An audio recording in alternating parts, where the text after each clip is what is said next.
Hello दोस्तों, स्वागत है इस बिहार पुलिस से relative YouTube channel BP exam गुरु में। तो कैसे हैं आप लोग? उम्मीद करता हूं कि आप लोग अच्छे ही होंगे। तो आज के सेशन में हम लोग देखेंगे जो 16 जुलाई का एग्ज़ाम हुआ है उससे मतलब उसी क्वेश्चन पर आधारित पॉलिटी के 125 एमसीक्यू जो सभी चैप्टर से चुना हुआ प्रश्न है, जो संभावित है कि 20, 23, 27, 30 को एंड 3 अगस्त को छपेगा ये क्वेश्चन आपका बिहार पुलिस कांस्टेबल के एग्ज़ाम में। मतलब संभावित है कि अगले एग्जामों में ऐसा ऐसा क्वेश्चन पूछा जाएगा। वैसा क्वेश्चन हम इस वीडियो में लेकर के आए हैं आप लोग के लिए। तो चलिए बिना देर के करते हैं वीडियो का स्टार्ट। अगर आप मेरे चैनल पर नए हैं तो चैनल को सब्सक्राइब कर दीजिए एंड बेल आइकन दबा के घंटी को ऑल कर लीजिए कि जैसे ही अगला वीडियो अपलोडेड हो तो सबसे पहले आप तक पहुँचे। तो चलिए वीडियो करते हैं स्टार्ट। आज का पहला प्रश्न है ये जो है वो क्लास पीडीएफ है खान सर का। जब खान सर जब ये मतलब इस पे कराए हैं कि 16 जुलाई पर आधारित पॉलिटी 125 एमसीक्यू सब्जी चैप्टर से चुना हुआ एक खान सर का क्लास पीडीएफ है ये। चलिए बिना देर के वीडियो करते हैं स्टार्ट। तो पहला प्रश्न वो है, भारतीय संविधान में कुल कितने भाग हैं? मतलब कितने पार्ट्स हैं? भारतीय संविधान में कुल कितने पार्ट्स हैं? तो 24 पार्ट्स हैं। कितने पार्ट्स है? ये 25 पार्ट्स है। जो तीसरा ऑप्शन है 25 पार्ट्स है। भारतीय संविधान में कुल कितने भाग होते हैं? तो 25। जो तीसरा ऑप्शन है 25। एक आंसर का क्लास पीडीएफ है जो पैड कोर्स में जो कराए हैं उसका यह क्लास पीडीएफ है। अब अगली प्रश्न है कि भारतीय संविधान की प्रस्तावना है भारत को किस प्रकार का गणराज्य घोषित किया गया है? भारतीय संविधान की प्रस्तावना में भारत को किस प्रकार का गणराज्य घोषित किया गया है? तो संप्रभु, समाजवादी, धर्मनिरपेक्ष और लोकतंत्र गणराज्य, जो पहला ऑप्शन है। अब अगली प्रश्न है कि संविधान का कौन सा भाग नागरिकता से संबंधित है? संविधान का ऐसा कौन सा भाग है जो नागरिकता से संबंधित है? तो भाग 2 कौन सा होगा? भाग्य 2 होगा, जो पहला ऑप्शन है भाग्य 2 होगा। अब अगली प्रश्न है कि मौलिक अधिकारों का उल्लेख संविधान के किस भाग में किया गया है? मौलिक अधिकारों का उल्लेख संविधान के किस भाग में किया गया है? तो भाग 3 में तीसरा में मौलिक अधिकारों का उल्लेख किया गया है। अब अगली प्रश्न है, ये सिर्फ रिवीजन के लिए क्लास है। आप लोग के लिए क्लास हम सिर्फ रिवीजन के लिए ही लेकर के आए हैं। जो खान सर द्वारा कराया गया क्लास पीडीएफ है ये पैड कोर्स का। अब अगला प्रश्न है कि समानता अधिकार किस अनुच्छेद के तहत प्रदान किया जाता है? समानता जो अधिकार है वो समानता का अधिकार किस अनुच्छेद के तहत प्रदान किया गया है? तो अनुच्छेद 14 से 18 जो पहला ऑप्शन, अनुच्छेद 14 से 18 जो पहला ऑप्शन है। अब अगली प्रश्न है कि अनुच्छेद 19 में कितने स्वतंत्रताएँ प्रदान की गई है? अनुच्छेद 19 में कितनी स्वतंत्रताएँ प्रदान की गई? तो कितने? तो 6 जो पहला ऑप्शन है 6। अनुच्छेद 19 में कितने स्वतंत्रता प्रदान की गई है? तो अनुच्छेद 6। अनुच्छेद 19 में कितने स्वतंत्रता प्रदान की गई है? तो 6 जो पहला ऑप्शन है। तो अब अगला प्रश्न है कि संविधान के किस अनुच्छेद के तहत धर्म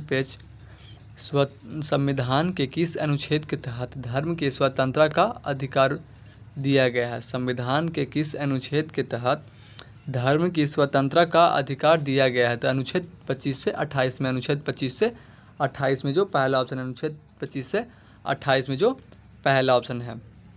अब अगली प्रश्न है कि संविधान का भाग 4 किससे संबंधित है? संविधान का जो भाग 4 है वो किससे संबंधित है? तो नीति निर्देशक तत्व से जो दूसरा ऑप्शन, नीति निर्देशक तत्व से जो दूसरा ऑप्शन है। संविधान का जो भाग 4 है वो किससे संबंधित है? तो नीति निर्देशक तत्व से जो दूसरा ऑप्शन है। नीति निर्देशक तत्वों को लागू करना किसके लिए बाध्यकारी नहीं है? तो राज्य के लिए। किसके लिए दोस्त? राज्य के लिए, जो पहला ऑप्शन है। राज्य के लिए जो पहला ऑप्शन है। अब अगली प्रश्न है कि मौलिक कर्तव्यों का उल्लेख संविधान के किस भाग में है? मौलिक कर्तव्यों का उल्लेख संविधान के किस भाग में है? तो 4A में होगा। किसमें? 4A में जो पहला ऑप्शन है 4A में होगा। एक खान सर द्वारा कराया गया क्लास पीडीएफ है जो आपके लिए बहुत ही मोस्ट इम्पॉर्टेंट यानी बहुत ही ज़रूरी है आपके लिए देखने के लिए, अगर आप खान सर का क्लास ज्वाइन नहीं कर पाए हैं तो। अगली प्रश्न है कि संविधान के किस अनुच्छेद के तहत राष्ट्रपति का निर्वाचन किया जाता है?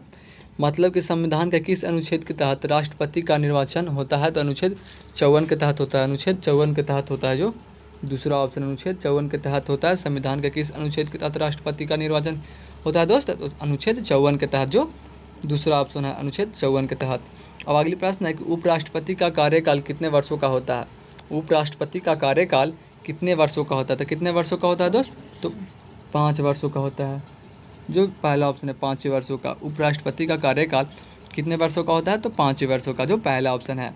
अब अगली प्रश्न है कि भारत के प्रधानमंत्री की नियुक्ति कौन कराता है? तो भारत के प्रधानमंत्री का नियुक्ति कौन कराता है? तो राष्ट्रपति कराते हैं। कौन कराते हैं? राष्ट्रपति कराते हैं, जो पहला ऑप्शन है। अब अगली प्रश्न है कि उच्चतम न्यायालय के न्यायाधीश की नियुक्ति कौन करता है? उच्चतम न्यायालय के न्यायाधीश की नियुक्ति कौन करता है? तो ये राष्ट्रपति करते हैं। कौन करते हैं दोस्त?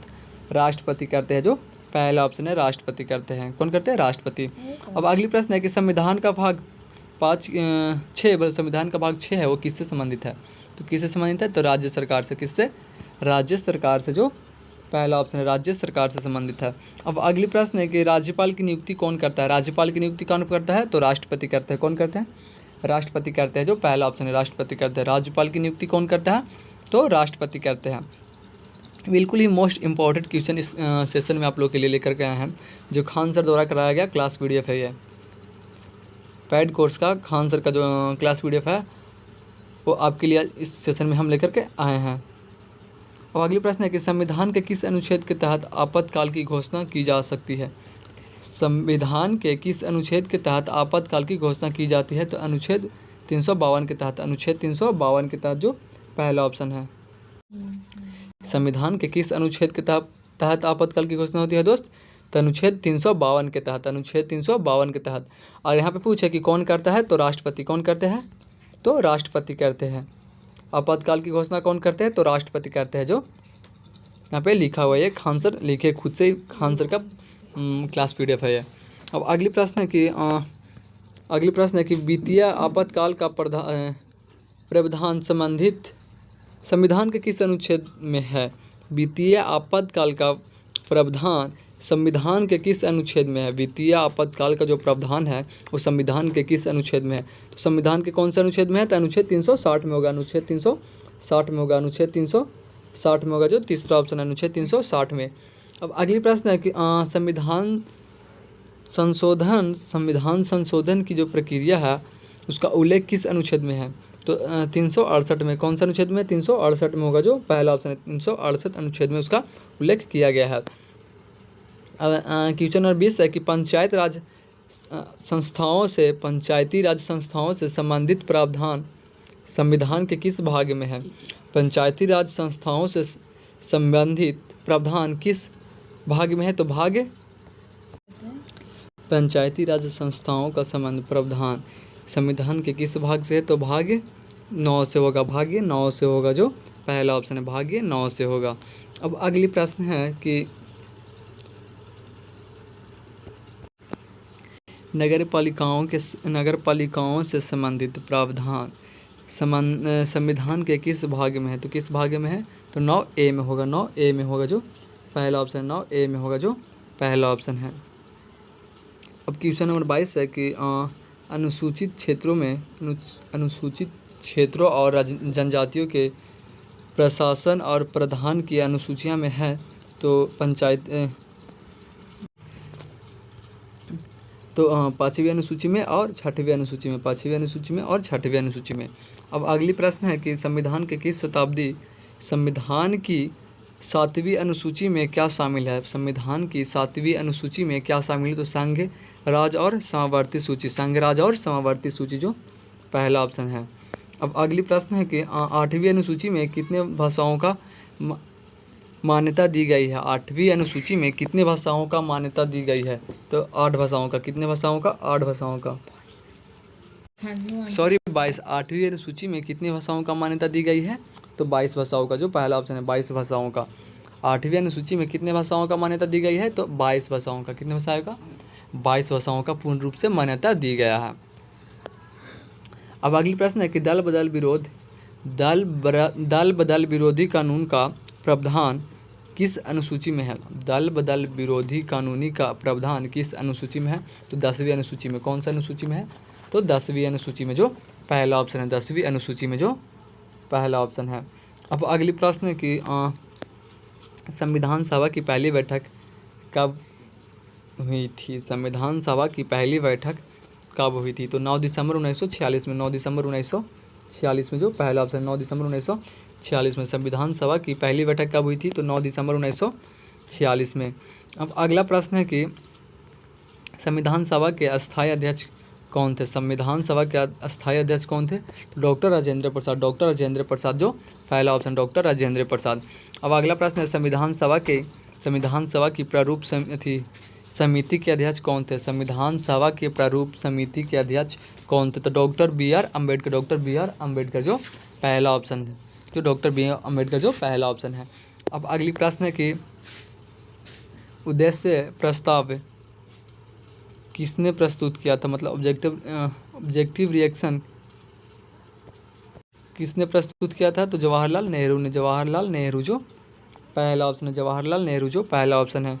अब अगली प्रश्न है कि भारतीय संविधान को कब अंगीकृत किया गया था? तो 26 नवंबर 1949 को। 26 नवंबर 1949 को जो पहला ऑप्शन है। अब अगली प्रश्न है कि भारतीय संविधान में कितने अनुच्छेद हैं? भारतीय संविधान में कितने अनुच्छेद हैं मूल रूप से? तो 395 होगा। 395 होगा जो पहला ऑप्शन है, 395 होगा। अब अगला प्रश्न है कि भारतीय संविधान के किस अनुच्छेद के तहत सामान्यता काम के लिए समान वेतन का प्रावधान है? संविधान के किस अनुच्छेद के तहत सामान्यता काम के लिए समान वेतन है प्रावधान है? तो अनुच्छेद 39D। अनुच्छेद 39D जो पहला ऑप्शन है। अब अगली प्रश्न है कि संविधान के किस अनुच्छेद में शिक्षा और अधिकार का प्रदान किया गया है? संविधान के किस अनुच्छेद में शिक्षा का अधिकार प्रदान किया गया है? तो अनुच्छेद 21A में। अनुच्छेद 21A में जो पहला ऑप्शन है, अनुच्छेद 21A में जो पहला ऑप्शन है। अब अगला प्रश्न है कि संविधान के किस अनुच्छेद के तहत अल्पसंख्यकों का अपनी शैक्षिक संस्था स्थापित करने का अधिकार है? तो अनुच्छेद 30 में। अनुच्छेद 30 में जो पहला ऑप्शन है, अनुच्छेद 30 में। अब अगला प्रश्न है कि संविधान का कौन सा अनुच्छेद अनुसूचित जातियों और जनजातियों के लिए विशेष प्रावधान की बात करता है? संविधान का कौन सा अनुच्छेद जो है अनुसूचित जातियों और जनजातियों के लिए विशेष प्रावधान की बात करता है? तो अनुच्छेद 46 होगा। अनुच्छेद 46 होगा जो पहला ऑप्शन है, अनुच्छेद 46 होगा। अब अगली प्रश्न है कि भारत के नियंत्रक और महालेख परीक्षक CAG की नियुक्ति कौन करता है? तो राष्ट्रपति करते हैं। कौन करते हैं? राष्ट्रपति करते हैं जो पहला ऑप्शन है, राष्ट्रपति करते हैं जो पहला ऑप्शन है। अब अगला प्रश्न है कि संविधान के किस अनुच्छेद के तहत संसद को कानूनी बनाने की शक्ति प्राप्त है? संविधान के किस अनुच्छेद के तहत संसद को कानूनी बनाने की शक्ति प्राप्त है? तो अनुच्छेद 246 में। अनुच्छेद 246 में जो दूसरा ऑप्शन है, अनुच्छेद 246 में। अब अगली प्रश्न है कि संविधान के किस अनुच्छेद के तहत राज्यों में विधान परिषद का गठन किया जा सकता है? संविधान के किस अनुच्छेद के तहत राज्यों में विधान परिषद का गठन किया जा सकता है? तो अनुच्छेद 169 में। अनुच्छेद 169 में जो पहला ऑप्शन है। अब अगला प्रश्न है कि संविधान के किस अनुच्छेद के तहत उच्च न्यायालयों की न्यायाधीश की नियुक्ति होती है? संविधान के किस अनुच्छेद के तहत उच्च न्यायालयों की न्यायाधीश की नियुक्ति होती है? तो अनुच्छेद 217 में। अनुच्छेद 217 में जो पहला ऑप्शन है, अनुच्छेद 217 में। अब अगली प्रश्न है कि संविधान के किस अनुच्छेद के तहत न्यायालय को रिट जारी करने की शक्ति प्राप्त होती है? संविधान के किस अनुच्छेद के तहत उच्चतम न्यायालय को रिट जारी करने की शक्ति प्राप्त होती है? तो अनुच्छेद 32 में। अनुच्छेद 32 में जो पहला ऑप्शन है, अनुच्छेद 32 में जो पहला ऑप्शन है। अब अगला प्रश्न है कि संविधान के किस अनुच्छेद के तहत उच्च न्यायालय को रिट जारी करने की शक्ति प्रदान 226 में। अनुच्छेद 226 में। अब अगली प्रश्न है कि संविधान के किस अनुच्छेद में संघ और राज्यों के बीच विवादों का उल्लेख होता है? संविधान के किस अनुच्छेद में संघ और राज्यों के बीच विवादों का उल्लेख होता है? तो अनुच्छेद 131 में। अनुच्छेद 131 में जो पहला ऑप्शन है, अनुच्छेद 131 में। अब अगली प्रश्न है कि संविधान के किस अनुच्छेद में पंचायतों के लिए निर्वाचन का प्रावधान है? संविधान के किस अनुच्छेद में पंचायतों के लिए निर्वाचन का प्रावधान है? तो अनुच्छेद 243 के अनुच्छेद 243 के जो पहला ऑप्शन है। क्वेश्चन नंबर 44 है कि संविधान के किस अनुच्छेद में नगर पालिकाओं के लिए निर्वाचन का प्रावधान है? संविधान के किस अनुच्छेद में नगर पालिकाओं के लिए निर्वाचन का प्रावधान है? तो अनुच्छेद 243 जेड ए में, अनुच्छेद 243 जेड ए में, अनुच्छेद 243 जेड ए में। अब अगली प्रश्न है कि संविधान के किस अनुच्छेद में जम्मू और कश्मीर के लिए विशेष प्रावधान है। संविधान के किस अनुच्छेद में जम्मू और कश्मीर के लिए विशेष प्रावधान है। तो अनुच्छेद 370 में, अनुच्छेद 370 में जो पहला ऑप्शन है, अनुच्छेद 370 में। अब अगली प्रश्न है कि संविधान की पहली अनुसूचिया में क्या शामिल है। संविधान की पहली अनुसूचिया में क्या शामिल है दोस्त। तो राज्य और केंद्र शासित प्रदेशों की सूची, राज्य और केंद्र शासित प्रदेशों की सूची जो पहला ऑप्शन है। अब अगली प्रश्न है कि दूसरी अनुसूचिया में कितने वेतन और भत्तों का उल्लेख है। दूसरी अनुसूची में कितने वेतन और भत्तों का उल्लेख है। तो राष्ट्रपति, उपराष्ट्रपति और राज्यपाल जो पहला ऑप्शन है। अब अगली प्रश्न है कि तीसरी अनुसूची में क्या शामिल है। तो शपथ और प्रतिज्ञान के प्रारूप, शपथ और प्रतिज्ञान के प्रारूप।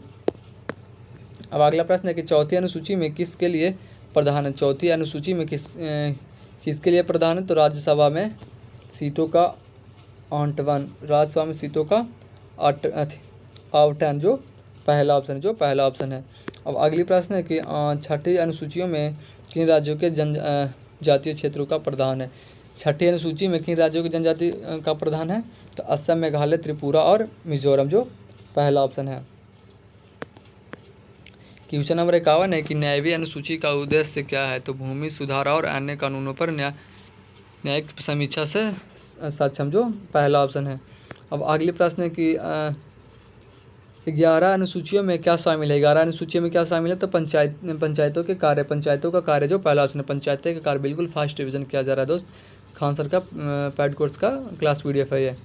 12वीं अनुसूची में क्या शामिल है। तो नगर पालिकाओं का कार्य, 12वीं अनुसूची में क्या शामिल है। नगर पालिकाओं का कार्य। अब अगला प्रश्न है कि संविधान सभा में कुल कितने सदस्य हैं। तो 389। संविधान सभा में कुल कितने सदस्य हैं। 389। संविधान सभा में अपने कार्य को पूरा करने के लिए कितने बैठकों का आयोजन किया। संविधान सभा में अपने कार्यों को पूरा करने के लिए कितने बैठकों का आयोजन किया। तो 165 जो पहला ऑप्शन है, 165। संविधान सभा का गठन किस योजना के तहत हुआ था। संविधान सभा का गठन किस योजना के तहत हुआ था। तो कैबिनेट मिशन जो पहला ऑप्शन है, कैबिनेट मिशन के तहत। भारतीय संविधान को लागू करने के लिए तिथि थी। भारतीय संविधान को लागू करने की तिथि है तो 26 जनवरी 1950 जो पहला ऑप्शन, 26 जनवरी 1950। अब संविधान के किस अनुच्छेद में समान नागरिक संहिता का उल्लेख है। संविधान के किस अनुच्छेद में समान नागरिक संहिता का उल्लेख है। तो अनुच्छेद 44 में, अनुच्छेद 44 में। अब अगली प्रश्न है संविधान के किस अनुच्छेद में पर्यावरण संरक्षण का उल्लेख है। संविधान के किस अनुच्छेद में पर्यावरण संरक्षण का उल्लेख है। तो अनुच्छेद 48A में, अनुच्छेद 48A में जो पहला ऑप्शन है, अनुच्छेद 48A में जो पहला ऑप्शन है। अब अगली प्रश्न है संविधान के किस अनुच्छेद में मौलिक कर्तव्यों का उल्लेख है। संविधान के किस अनुच्छेद में मौलिक कर्तव्यों का उल्लेख है। तो 51A में, अनुच्छेद 51A में जो पहला ऑप्शन है, अनुच्छेद 51A में। अब क्वेश्चन नंबर 61 है कि संविधान के किस अनुच्छेद के तहत संसद का गठन होता है। संविधान के किस अनुच्छेद के तहत संसद का गठन होता है। तो अनुच्छेद 79 में, अनुच्छेद 79 में जो पहला ऑप्शन है, अनुच्छेद 79 में। क्वेश्चन नंबर 62 है कि लोकसभा की अधिकतम सदस्य संख्या कितनी हो सकती है। तो 552 लोकसभा की अधिकतम सदस्य संख्या कितनी हो सकती है। तो 552 जो पहला ऑप्शन है। क्वेश्चन नंबर 63 है कि राज्य की अधिकतम सदस्य संख्या कितनी हो सकती है। राज्यसभा की अधिकतम सदस्य संख्या कितनी हो सकती है। 250। अब अगला क्वेश्चन है कि संविधान के किस अनुच्छेद में विधानसभाओं का गठन होता है। संविधान के किस अनुच्छेद में विधानसभाओं का गठन होता है। तो अनुच्छेद 168 में, अनुच्छेद 168 में, अनुच्छेद 168 में। संविधान के किस अनुच्छेद में वित्तीय आयोग का गठन होता है। तो किस अनुच्छेद में होता है। तो 280 में। संविधान के किस अनुच्छेद में वित्तीय आयोग का गठन होता है। तो 280, अनुच्छेद 280 में, अनुच्छेद 280 में। अब अगला प्रश्न है संविधान के किस अनुच्छेद में राष्ट्रपति आपातकाल की अवधि का उल्लेख है। संविधान के किस अनुच्छेद में राष्ट्रपति आपातकाल का उल्लेख है। तो अनुच्छेद 352 में, अनुच्छेद 352 में जो पहला ऑप्शन, अनुच्छेद 352 में। अब अगला प्रश्न है कि संविधान के किस अनुच्छेद में राज्य में राष्ट्रपति का शासन प्रावधान है। तो अनुच्छेद 356 में, अनुच्छेद 356 जो पहला ऑप्शन है, अनुच्छेद 356 जो पहला ऑप्शन है। अगला प्रश्न है कि संविधान के किस अनुच्छेद में केंद्र केंद्र और राज्यों के बीच प्रशासनिक संबंधों का उल्लेख है। तो अनुच्छेद 256 से 263, अनुच्छेद 256 से 263 जो पहला ऑप्शन है। और क्वेश्चन नंबर 69 है कि संविधान के किस अनुच्छेद में अनुसूचित जातियों के लिए राष्ट्रीय आयोग का प्रावधान किया गया है। तो अनुच्छेद 368 में, अनुच्छेद 368 में। अब अगला प्रश्न है कि संविधान के किस अनुच्छेद में अनुसूचित जातियों के लिए राष्ट्रपति आयोग का प्रावधान है। तो अनुच्छेद 338 ए में जो पहला ऑप्शन। तो कैसा लगा वीडियो कमेंट में जरूर बताएं। अगर वीडियो अच्छा लगा तो लाइक शेयर कमेंट एंड अपने दोस्तों के पास भी शेयर कर दीजिए। अगर इसका पार्ट 2 चाहिए तो आप लोग कमेंट में बताइए, हम इसका पार्ट 2 ले लेंगे। अगर आप लोग को पसंद है खान सर का पैड कोर्स का क्लास PDF आप लोग का चाहिए तो इस वीडियो में आप लोग कमेंट किए कि हाँ इसका अगला क्लास लगे, तो इसका अगला क्लास हम लाएंगे, वरना नहीं लाएंगे। खान सर का क्लास PDF का, यह पैड कोर्स का क्लास PDF है जो 16 जुलाई का एग्ज़ाम हुआ है, उस पर आधारित है पॉलिटी का। तो ठीक है, फिर मिलते हैं अगले वीडियो के साथ। तब तक के लिए जय हिंद, जय वीडियो। अगर आप मेरे यूट्यूब चैनल पर नए हैं तो चैनल को सब्सक्राइब कर लीजिए एंड बेल आइकन दबा के घंटे को ऑल कर लीजिएगा कि जैसे अगला वीडियो अपलोड हो तो सबसे पहले आप तक पहुँचे। तो ठीक है, मिलते हैं फिर अगले वीडियो में। तब तक के लिए जय हिंद, जय भारत।